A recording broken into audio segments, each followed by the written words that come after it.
My naam is Godfrey Mxolisi Makau. Toe ek 'n paar maande oud was, is my pa ongelukkig uit die huis uit. Het 'n ouma en oupa groot geword wat my gehelp het en ja, 'n soort van ouers was. My ma was huishulp gewees. En ek onthou hoe ek as 'n tiener regtig begine wonder het oor maar wie is ek?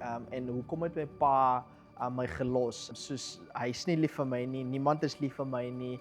Ek het nie toekoms nie. So hoekom is ek regtig hier? Jy gaan na hoërskool toe, jy's 'n jong man.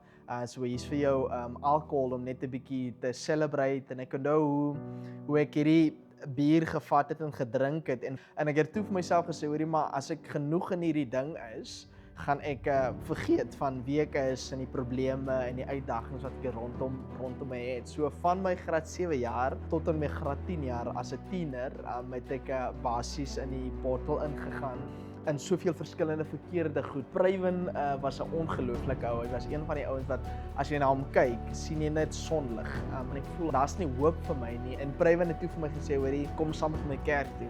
Daai stadium het ek nie gedink dat God 'n pa vir my kan wees. En ek onthou, ek kon nie my trane weghou nie. Ek die Here se teenwoordigheid ervaar op 'n manier wat ek nooit dit ervaar het. Dit regtig gevoel asof hy hier is en dat asof ek sy liefde regtig net ervaar het. So asof God die Vader op my hart klop en sê, my seun, sal jy jou hart vir my oopmaak sodat ek die seer en die alles wat jy moes deurgemaak het kan uithaal en jou beginne kan gesond maak. En toe ek ja sê, was my lewe omdat die seer wat ek binne in my gehad het, die kwaad so erg was dat ek gevoel het ek het nie ouers nie, maar in 'n oogwink het ek beweeg van dit af na ek weet dat ek ek 'n God het wat my Vader is. Die hoofverhouding was maar my verhouding met my stiefpa wat natuurlik 'n man van die Here was, 'n kerkman gewees het.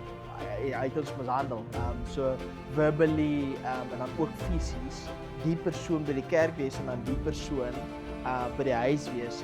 Ek het teen hom opgestaan en met dit het my ongelukkig uit die huis uit weggejaag. Ek onthou die kerk waar ek in was, hulle het so 'n karavan gehad en 'n vriend van my toe gesê, hoorie maar ek gaan jou nie toelaat om alleen in hierdie huis te bly nie. Ek gaan saam met jou kom bly. En dis hoe ek my skool loopbaan klaar gemaak het in 'n karavan in die middel van nêrens. Ek het net die liefde en die teenwoordigheid van die Here ervaar en ek het regtig wonderwerke ervaar en deur God se genade het ek toe my matriek geslaag en ongelukkig in my eerste jaar is my ma toe oorlede.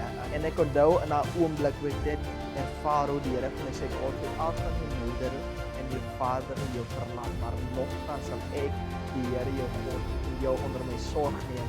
En ek het regtig my geloof gebou en mense wat soortgelyke omstandighede as wat ek gehad het, ook deur te vat sodat hulle hom kan ken en uit hulle omstandighede uit kan kom. Vandag kan ek 'n man wees vir my vrou en ek kan 'n pa wees vir my 2 ongelooflike seuns. En wat 'n voorreg is dit dat ek het vandag die voorreg om my seuns te gee dit wat ek selfs nooit ervaar het nie. Ek is so dankbaar vir my verhouding met die Here. Sy teenwoordigheid in my lewe ervaar waar ek sy stem deur sy woord hoor en deur ander maniere hoor. So dit is regtig dis 'n pa en 'n seun verhouding en ek sal dit vir niks verruil nie.